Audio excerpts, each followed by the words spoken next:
வச்சிடலாம். அதில் கொஞ்சம் எண்ணெய் ஊற்றிடலாம். 2 ஸ்பூன் அளவு கடலப்பருப்பு போட்டுக்கலாம்.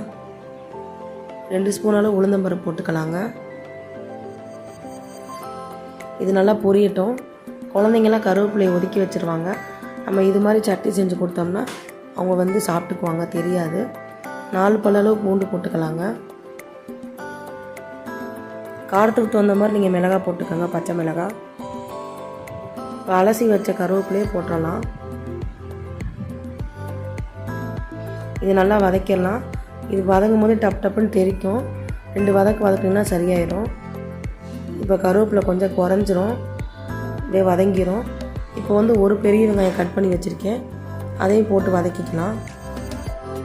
ஒரே ஒரு தக்காளி கட் பண்ணி வச்சுருக்கேன், அதையும் இந்த வெங்காயத்தோடவே போட்டுடலாங்க.